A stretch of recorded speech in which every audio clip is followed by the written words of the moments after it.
Hallo, liebe Leute, was geht ab?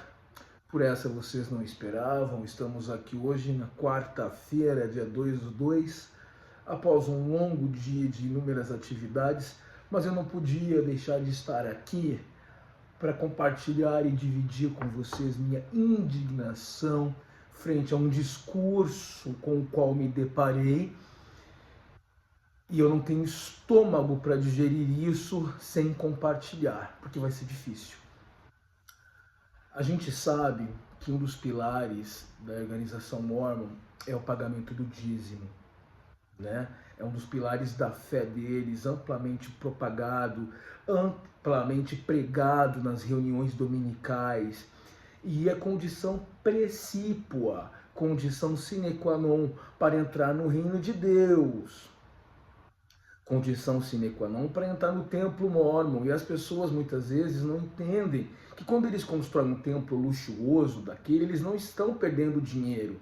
Eles estão com esse projeto de expansão, construindo templos em vários lugares do Brasil, porque evidentemente, sem a menor sombra de dúvida, eles realizaram todo um trabalho investigativo, né, de viabilidade, o que eles podem ter como retorno. Eles sabem que Brasil e México são celeiros profícuos de prospecção de novos membros, para recrutar pessoas ao rebanho deles, pessoas que serão lobotomizadas, exploradas, enganadas de forma servil, tá? O que as pessoas acabam se esquecendo, claro que a ideia do dízimo é algo bíblico, né? E lá em Malaquias, ele pede 10%, mas não se tratava de dinheiro, eram recursos, né? Sei lá, alimentos, enfim. A Igreja Mormon cobra 10% do seu bruto, tá? Quando você vai pagar o teu imposto de renda para quem recolhe na fonte, vem lá, né, que é recolhido pelo empregador, é isso para evitar fraudes e tudo mais, sonegações, 10% parceladinho lá, depois você faz a compensação disso, enfim, né? Recolhe o restante se for necessário, 10%. Você tem ali, por exemplo, o que a gente chama de progressividade fiscal. Então, de acordo com a tua renda, você recolhe um X valor.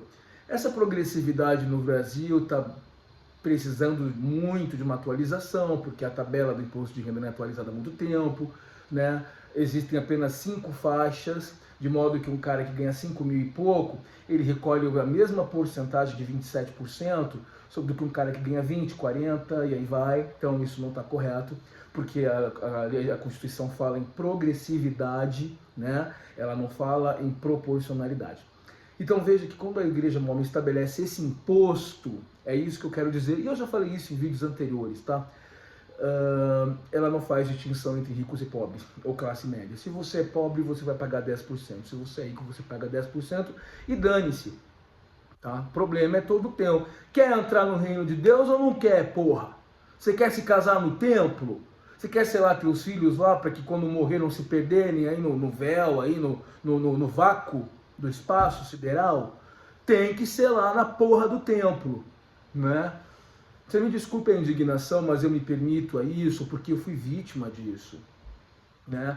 Enquanto eles desfilam por aí de jatinhos e carros de luxos eternos de grife, nós padecíamos para pagar essa exação, né? E como é que a gente fica em relação a isso? A Igreja Mormon, a Bíblia é muito bem-vinda quando serve a teologia deles. Então o dízimo está bíblico, então vamos lá, nos interessa. Naquilo que contraria, ela descarta. E é por isso que a Bíblia é relativizada em importância. O livro de Mormon é a base, é o pilar da organização. Já disse inteiradas vezes que eles vêm alterando o discurso, mas nós estamos aqui para lembrar o que eles sempre ensinaram, tá? Se o livro de Mormon não for verdadeiro, toda a organização desaba, certo? E aí eles vêm com aquela retórica de que não, eles andam lado a lado, mas para você que é cristão, ao contrário de mim que não sou, né? A minha fé é o respeito, embora me reserve o direito de me indignar diante de anos e anos de espoliação e enganação. Né? Tenho esse direito, Então, na verdade, nós não estamos desrespeitando ninguém. Nós estamos manifestando nossa indignação com um certo ímpeto, sim, né? Eu acho engraçado, só um parênteses, eu acompanho o pessoal do Mormonismo Sem Censura, eles têm toda uma estrutura, né? Eu não sei fazer nada daquilo, essas edições, eu nunca nem parei para tentar fazer, porque até porque eu não tenho tempo, gente. O tempo que eu tenho agora à noite, e eu já estou cansado, enfim. Né? Mas ela fez um esclarecimento que o pessoal, a Sandra, né? Ela foi esclarecendo, não, nosso trabalho aqui é apenas trazer luz, né, para as pessoas, informar as pessoas. Nada mais, não é dispersar o ódio. O nosso, eu pego carona no que ela diz, mas eu também acrescento que, sim, nós estamos aqui para dar uma desabafada também, tá? Eu não fico em cima de muro. Jamais fiquei, jamais vou ficar. Eu não vou suportar calado uma série de violências que duraram durante décadas e que arruinaram praticamente a minha família, tá? Não vou. E que arruinaram outras e outras vidas aqui. Quantas e quantas pessoas eu converso? A gente recebe contatos de muitos de vocês, histórias escabrosas de violências das mais diversas ordens. Não é só o dízimo, mas nos atenhamos a ele por hora.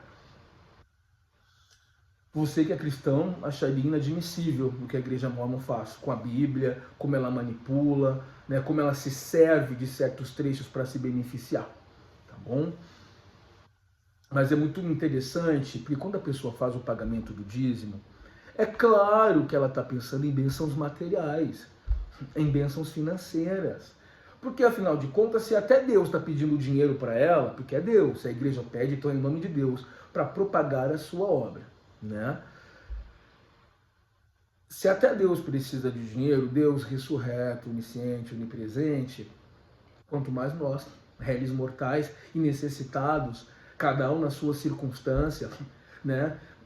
Pessoas que vivem às vezes em situação de extrema pobreza, que são convencidas que ao pagar o dízimo serão grandemente abençoadas, mas eu tenho uma história para contar para vocês.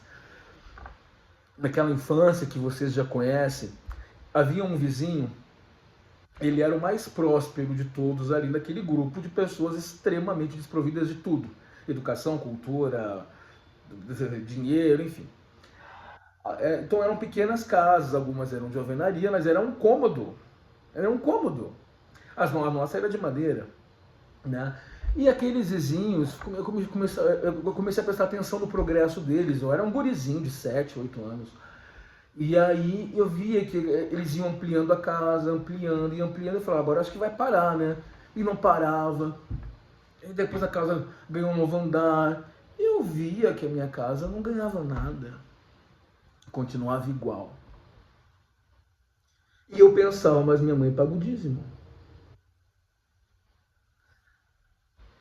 Procurai primeiro o reino de Deus e todas as coisas lhe serão acrescentadas. Se guardares meus mandamentos, prosperareis na terra. Os últimos serão os primeiros. E aí, por que as tais bênçãos que eles dizem que se derramarão abundantemente sobre você jamais chegaram? É claro que a culpa é tua. Você não prosperou, você não permaneceu na fé. Ou você não deu de coração. Bom, quando eu via, aí vamos andar um pouquinho mais para frente, aí ela já ganhava um salário mínimo por mês. Naquela época, o salário mínimo era R$500, era 20 anos atrás, mais que isso é final dos anos 90. Lembro-me perfeitamente. A gente não tinha essa inflação toda de hoje, o real era mais valorizado, era parelho ao dólar, então tudo era muito mais em conta, né? Quando ela separava R$50 naquele envelopezinho, gente, olha, eu falava, vai faltar. E faltava, porque eu já estava mais do que ciente, embora eu fosse uma criança, de que porra nenhuma ia mudar. De que bênção nenhuma viria, que nós íamos passar um perrengue tremendo, maior ainda do que já passávamos por fazer aquilo. R$50 naquela época, você poderia ir numa feira, fazer umas compras ali naquela hora mais baratinha, né, da feira, né?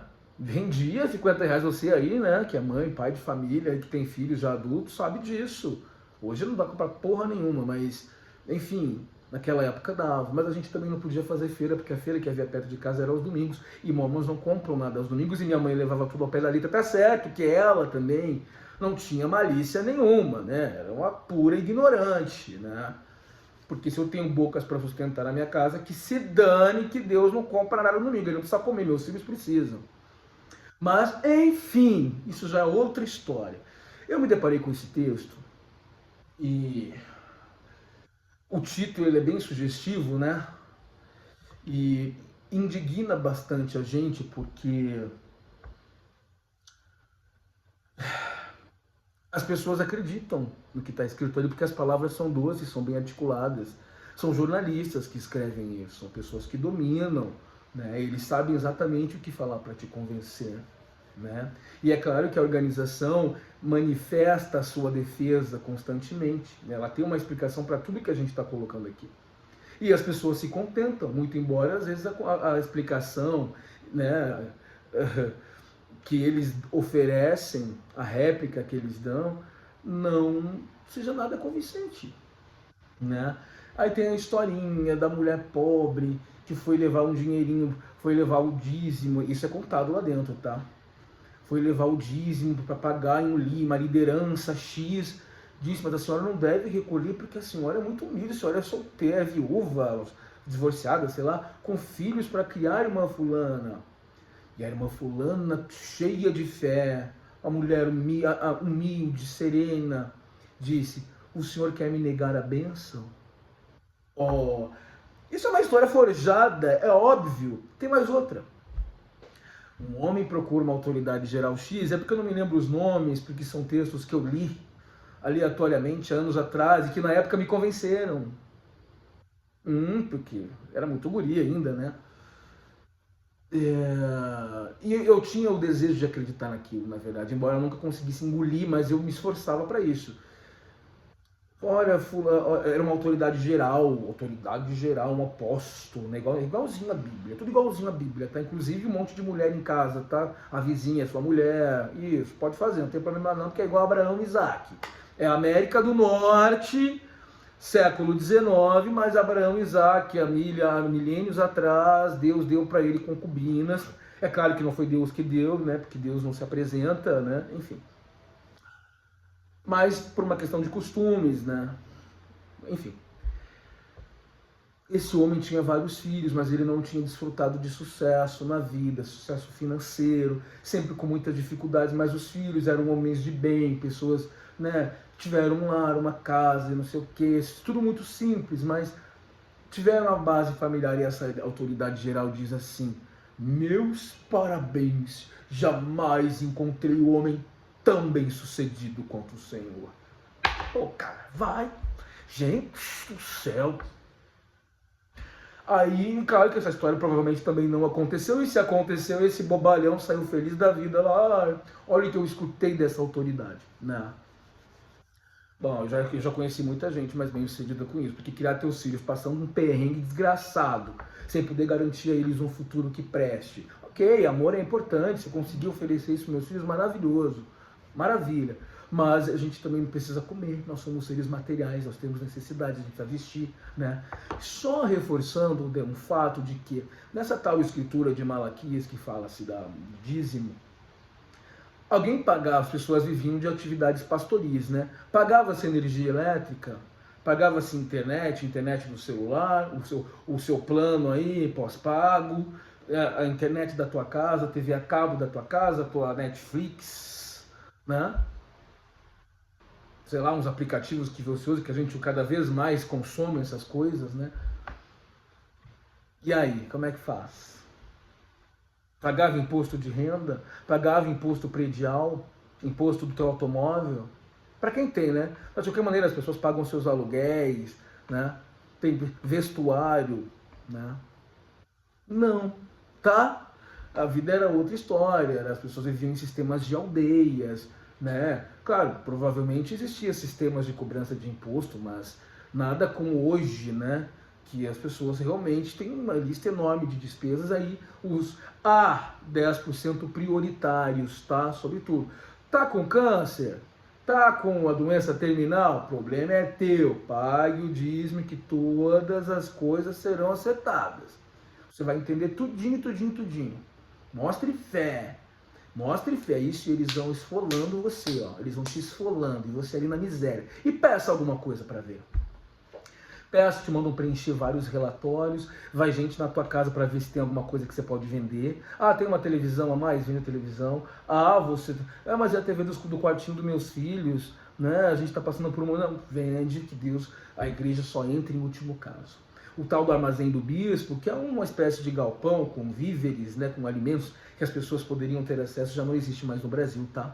Foi fechado, tá bom? Para você aí desavisado, que eles pregam tanto esse programa de bem-estar deles, né? Mas em plena pandemia estavam aí mandando o povo jejuar, porque além não é só jejum que você paga não, bonitão. Vai pagar jejum, oferta generosa. Eles não estabelecem o mínimo, mas se eles estão mandando você ser generoso, é como se você tivesse ido jantar no Gero, no Fazano, né? Para quem pode, né? Entendeu? Não, é um jantarzinho no botequinho da esquina, é um jantarzinho ali, né? Não esquece, tem entrada, tem a entradinha, né? Tem a bebidinha, sem álcool, mas é bebidinha, tem o princípio, tem a sobremesa. Agora, mas eu que sou pobre, que hoje tive que comer arroz, feijãozinho, ovo, como é que eu faço? Ah, o senhor vai ter que doar como se estivesse comendo ali um bacalhau, um peixe nobre, tá? Porque é generoso, tá bom?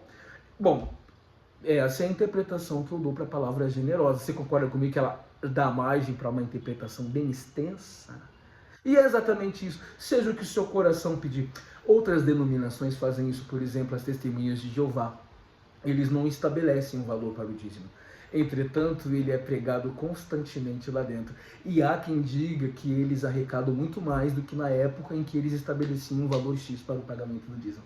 É o que o seu coração quiser, não é obrigatório, mas em toda reunião é amplamente pregada a importância. É a mesma coisa. SUT é feito igual, com a vantagem de que agora não tem limite, você pode doar o que você quiser.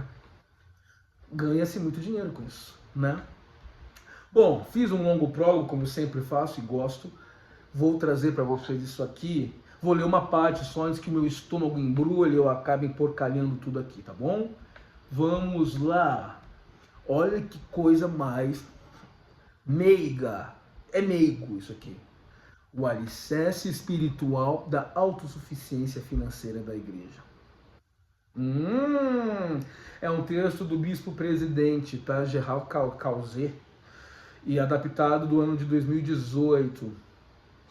Como líderes, eu vou ler bem pouquinho, tá? Porque eu tenho muita coisa para passar. Como líderes na igreja, sentimos continuamente nossa grande responsabilidade de usar os sagrados dízimos e ofertas de um modo que seja agradável ao Senhor. Que bonito! Tive recentemente a oportunidade de visitar Kirtland, em Ohio, naquele local histórico onde ocorreram muitos acontecimentos extraordinários da restauração. Olha a escolha da palavra, é tudo para te impressionar. Os visitantes são convidados a refletir sobre a fé e o legado de homens e mulheres valorosos que estabeleceram os alicerces dessa grande obra dos últimos dias. Faz 200 anos que vocês falam que estamos nos últimos dias e, entretanto, chegou uma pandemia aí e o profeta não fez foi absolutamente nada, né? Então, quer dizer, tá um pouco estranho isso, não é? E você aí que tem um sacerdócio de Melquisedeque conseguiu curar a tua esposa da Covid? Será? Opa! Publica aqui embaixo pra gente. E apresenta a prova também, tá bom? Porque minha mãe mentia, nossa, como mentia. Eu menti também várias vezes, porque você precisa justificar a tua crença. Então o que você faz? Você começa a manipular os acontecimentos diários da sua vida para dizer que aquela fé está te dando alguma retribuição. E na verdade isso não está acontecendo. Mas o que você faz? Na realidade, você é induzido a começar a interpretar tudo na tua vida à luz do que eles te ensinam. Se não dá certo, o Senhor não quis ou você está errado. Se deu certo, é bênção de Deus. Tá orando, uma luz queimou, é profecia. É por aí, tá? E aqui, Kirtland, todos ali se lembram do banco de Kirtland, fundado por Joseph Smith, em que ele levou grana de todo mundo ali, o banco faliu, foi uma tragédia. Nós temos vídeos sobre isso e nos outros canais os colegas fazem isso melhor do que eu, tá? Eles trazem mais pontualmente isso. Embora o período de Kirtland tenha sido uma época de crescimento e manifestações espirituais inigualáveis, a maioria daqueles antigos santos era extremamente pobre e vivia em condições precárias. Ah, bem-vindo ao clube. Era o que acontecia com muitos aqui no Brasil. Eles, e ainda acontece, eles tinham sacrificado tudo, em muitos casos prósperas fazendas e profissões bem estabelecidas, para seguir Jesus Cristo e seu profeta Joseph Smith. Acontece, né? Ao caminhar por aquele solo sagrado, não pude deixar de refletir sobre o drástico contraste existente entre a pobreza original de Kirtan e a relativa prosperidade que a igreja e muitos dos seus membros de várias gerações hoje desfrutam. O Senhor abençoou sua igreja e os santos dos últimos dias de modo extraordinário. Bom, então me mostra, porque aqui no Brasil eu não conheço, tá? Conheço meia dúzia de gatos pingados, o resto, meu amigo, é outra história. Essa abundância de bênçãos temporais se edifica sobre a promessa que Deus repetiu tantas vezes: se guardares meus mandamentos, prosperareis na terra. Essa promessa é um dos pontos centrais da história. Olha aqui, essa promessa, presta atenção, é um dos pontos centrais da história e dos ensinamentos do livro de Mórmon. Aparece em 18 diferentes versículos e em 7 de seus 15 livros. Embora a bênção de prosperidade mencionada nessas escrituras seja principalmente de natureza espiritual, inclui também a capacidade de o povo de Deus desfrutar progresso econômico e de se tornar materialmente autossuficiente. Aí ele fala. Aí ele chega onde eu quero chegar. A lei do dízimo. Numa revelação recebida a Joseph Smith, em 8 de julho de 1838, o Senhor instruiu que os que assim tivessem pagado o dízimo pagariam a 10ª parte de toda a sua renda anual. Mas é bruto ou é líquido? É bruto, é claro, a gente quer mais. A revelação também explicava que essa instrução em particular seria para todos os santos uma lei permanente. Veja, a lei do dízimo foi recebida naquele dia como mandamento do Senhor e como restabelecimento de uma lei divina que havia sido seguida no passado pelo povo de Israel.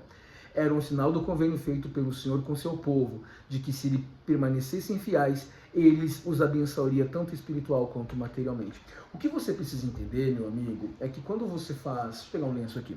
Quando você paga o dízimo, você não está fazendo uma aplicação bancária, um investimento, nada disso. Tá? É que realmente, isso eu acho que ocorre com vocês também que pagaram o dízimo.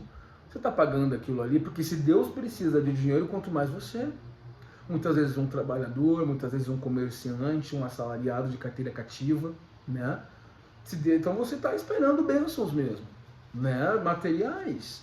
Mas não confunda, pagar o dízimo não te dá rendimentos necessários, como fazer uma aplicação de baixo risco, pelo menos, tá? A gente faz essa confusão, né? Atualmente, além do dízimo, continua a ser uma prática essencial dos santos dos últimos dias, independentemente de onde residam, de sua condição social ou de suas circunstâncias materiais. Então, eu não estou mentindo, eu disse para você, é independentemente de condição social e das suas circunstâncias materiais. Poxa, eu estou aqui, meu condomínio atrasado, 6 meses sem pagar. Para quem paga aluguel, 3 meses sem pagar o aluguel, pago o dízimo. Ah, entrou um dinheirinho aqui, mas eu tô com o meu dízimo atrasado. Tem que pagar, porque senão a sua carteirinha do templo não é renovada. Tem que fazer acerto anual. Tá bom? Desculpa, tá? Volta depois, que quem sabe a gente não dá uma cesta básica para você não morrer de fome. Pelo menos você tem que comer debaixo da ponte. Tá bom, querido? Desculpa.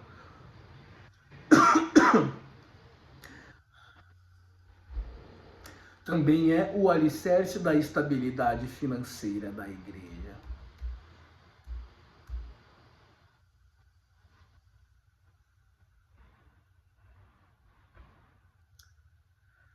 Ai. Bom, aí vocês leem depois, eu vou deixar na descrição porque eu tenho outras coisas para passar. Mas chegou onde eu queria, que ele fala que é o alicerce de estabilidade da igreja. É o alicerce? Então vamos conversar aqui um pouquinho com vocês.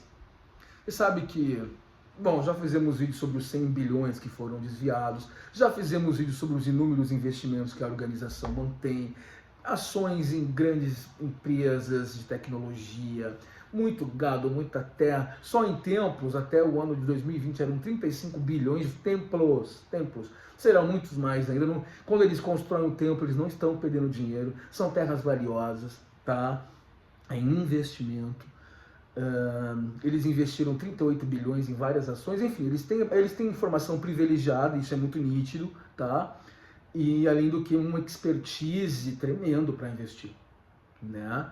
Então, quando eles vêm aqui e falam do alicerce espiritual da autossuficiência e que o dízimo ainda é o alicerce que sustenta a organização, porque ela gasta muito para manter a igreja, isso é conversa fiada, tá? Ela ganha cerca de 7 bilhões anuais de dólares anuais com dízimo, e é uma receita que eles não abrem mão. Afinal de contas, foi assim que eles acumularam aqueles 100 bilhões que hoje são investigados e que eu ainda não tenho retorno sobre isso, tá? De como está esse processo, não consigo encontrar nada sobre isso. Tá bom? Deve estar para julgar. É claro que culpado é aquele que foi condenado, mas isso é o que diz a lei, juridicamente falando, né? É claro, é importante que a gente frise isso, que culpado é aquele que foi condenado, né? E sentença transitada em julgado. Ok. No tribunal, mas fora dali a gente também raciocina, correto? Muitas vezes o juiz, por exemplo, sabe que aquele cara é culpado. Ele sabe, dá para perceber. Mas ele não pode provar. Então, não resta, é indúbio pro réu, né, meu querido? É indúbio pro réu. Né? Em caso de dúvida, beneficia-se o réu. E tem que ser assim mesmo, tá? Tem que ser assim, porque senão justiça não serve para nada, né? Se bem que no nosso caso, a nossa justiça é tão pródiga, né, com recursos e tudo mais, quem pode pagar advogado, né, dificilmente se dá mal. A não ser que cometa um crime muito hediondo, aí fica difícil mesmo. Mas certamente, tendo uma boa defesa, você consegue melhorar a tua situação muito. Mas, então vocês procurem esses vídeos em que a gente esmiuça, detalha um pouco esses investimentos. E o que eu quero dizer com isso é que eles não precisam do dízimo de ninguém. Eles têm dinheiro de sobra. É que é uma receita que eles não querem abrir mão. E é uma ótima maneira, né? Pô, vai pagar um clube, só que aí você não vai fazer massagem, você não vai fazer yoga, você não vai fazer natação, você não vai jogar bola, você vai ficar ali sentado no banquinho ouvindo um monte de asneira. Se é isso que você quer pra tua vida, fique à vontade. Mas tem uma notícia maravilhosa de primeira mão, como tem. Eu adoro quando falam mal deles. A Igreja de Jesus Cristo nos últimos dias foi indiciada por James Huntsman, membro de uma das famílias mais conhecidas de Utah e irmão de um ex-governador. Huntsman entrou com uma ação judicial alegando que a igreja está envolvida em fraude e busca recuperar milhões de dólares em contribuições. De acordo com o relatório da ABC, o processo afirma que a Igreja Mormon gastou com atividades comerciais as doações de seus paroquianos, que foram solicitadas para fins benéficos. Huntsman afirma que a igreja mentiu repetidamente e publicamente, gastando em outras atividades os bilhões de dólares de contribuições supostamente destinados a pagar pelo trabalho missionário, construção de templos e outras atividades educacionais de caridade. Bem lembrado aqui, tá? O missionário paga para trabalhar de graça, tá? Você vai aí trabalhar em regiões desoladas do planeta, em regiões pobres de São Paulo, que seja, né? Sorte daqueles que trabalham aqui na região, né, da Avenida Paulista, eles têm sorte, né? Mas eles também não sucedem aqui nesses bairros nobres, eles não têm força nenhuma aqui, não têm relevância nenhuma, eles são praticamente inexistentes. Aquela igrejinha de Perdizes não é frequentada por moradores de Perdizes, que eu já percebi. Não é o perfil do morador, porque eu morei em Perdizes, não é o perfil de lá. Enfim, o missionário paga, tá?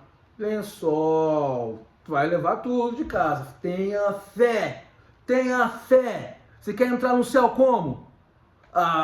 Você não vai dizer que você quer ir lá pro terrestrial, pro celestial, pras trevas exteriores. Sinto muitíssimo. Agora você já tem a verdade. Agora você vai ter que aguentar. O problema é seu. Não desanima não, onde a segunda linha que vai, você vai ver como vai tudo ser esclarecido no último dia. Essa vida aqui é só uma passagem, tudo bobagem. Você quer dinheiro pra quê? Dê o seu dinheiro pra nós, pra gente investir na Apple.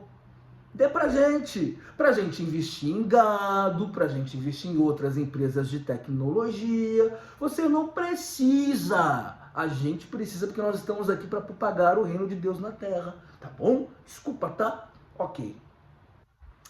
Olha que legal essa parte aqui. Huntsman, filho do filântropo bilionário Huntsman Sr., acredita que foi defraudado com milhões que doou ao longo de 24 anos, dando seu dízimo de 10%. Aqui ele fala em dízimo semanal, talvez o rendimento do cara seja semanal. Né? Este não é um caso de fé, este é um caso de fraude e ganância corporativa. Ótima definição. Um porta-voz da igreja disse que Huntsman renunciou à igreja no ano passado e afirmou que sua declaração é infundada. Joga no Google que você já acha aí quanto é infundado.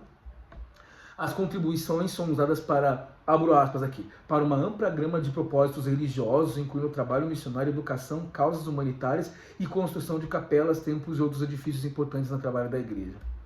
Tá bom, então. Mais de um ano atrás, um ex-gerente de investimentos da igreja registrou uma reclamação no IRS, que é a Receita Federal deles, né? A denúncia é que a igreja enganou os membros e possivelmente violou as regras fiscais federais para organizações religiosas ao usar um canal de investimentos para ocultar cerca de $1 bilhão que recebe anualmente em doações de membros. Tá bom? E aqui fala que Huntsman pretende 5 milhões nesse processo. Com isso ele quer doar novamente o dinheiro para organizações e comunidades cujos membros foram marginalizados pelos ensinamentos e doutrinas da igreja, incluindo doações a instituições de caridades que apoiam os direitos de LGBTQ, afro-americanos e mulheres, que são grupos historicamente marginalizados. Tá bom? É assim que funciona. É assim que funciona. Você quer entrar para o nosso time, você tem que ser americano. Tem que ser americano. A gente só está indo para a África porque a gente quer pedir dízimo lá também, porque a Europa é instruída, né? A Europa é avançada. A gente não consegue suceder na Europa. A gente tem meia dúzia de gatos pingados em cada país lá e acabou.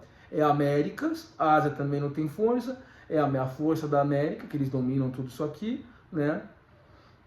E agora na África, né? Que vai crescer lá também. Não tem como, um povo ignorante daquele. Ah, e tem mais, não acabou. Não acabou. Bilionário abandona a igreja mórmon e doa 90% de sua fortuna. De sua fortuna de 5 bilhões para a comunidade. Então ele doou. Ele tem 5 bilhões, ele doa 90%. Olha que maravilha. Qual é o nome dele mesmo? O bilionário da área de tecnologia e publicidade Jeff T. Green anunciou em carta que renunciou ao título de membro da Igreja de Jesus Cristo dos Santos dos Últimos Dias e disse que irá doar 90% de sua fortuna estimada em 5 bilhões, começando com uma doação de $600 mil para o grupo de direitos LGBT Equality Utah, onde LGBTs sofrem demais. A gente tem vídeo de adolescentes que se suicidam porque a igreja mormon destrói o sistema emocional deles. É horrível que essa organização faz. Eu gosto da fala dele aqui. Um documento, de acordo com o Globo, o jornal, Green repreendeu a instituição religiosa no tocante a questões sociais e dos direitos da comunidade LGBTQ+. Abro aspas. Embora a maioria dos membros sejam boas pessoas, e é verdade, tentando fazer o que é certo, acredito que a igreja está ativamente e atualmente causando danos ao mundo. Que falem. Eu acredito que a igreja mórmon tem impedido o progresso global dos direitos das mulheres, dos direitos civis e igualdade racial e direitos LGBTQ. Completou o bilionário. Green também acusou a igreja de tirar e explorar os membros mais pobres. E eu acho que a igreja explorou seus membros e sua necessidade de esperança para construir templos, construir shoppings, fazendas de gado, financiar fundos de investimentos e possuir títulos lastreados em hipotecas, ao invés de aliviar o sofrimento humano dentro ou fora da igreja, destacou ele no texto. Isso aqui tudo eu vou deixar para vocês, tá bom? Pessoas influentes, pessoas com recursos financeiros, porque o dinheiro, a força do dinheiro não pode ser ignorada. Se você tem dinheiro, você tem poder, e se você tem poder, você tem controle. Todo mundo sabe disso. Tá? Você vê 2 homens influentes saindo dessa organização. É muito importante que essas pessoas venham a público e façam o que eles estão fazendo, né? Porque isso traz credibilidade, porque a gente traz para vocês também aqui. Quando a gente fala que essa organização é criminosa, que ela atua ativamente para barrar a evolução da humanidade, olha que acusação séria e muito interessante, nós não estamos mentindo, porque há outras pessoas que estão corroborando o nosso discurso. Pensem nisso antes de se filiarem a essa organização. E principalmente, não coloque teu suado dinheiro nas mãos deles, porque só você sabe o quanto trabalha para ter, tá bom? O dinheiro é teu, você não tem que agradecer nem a Deus, porque se você sua de sol a sol, se você corre atrás, se você se esforça, você não está em dívida com ninguém. É teu. Eu penso dessa maneira. Tá bom? Que bom que eu consegui falar com vocês, eu estava precisando soltar. E a gente fala de novo muito em breve. Tá certo? Beijo, bisdão.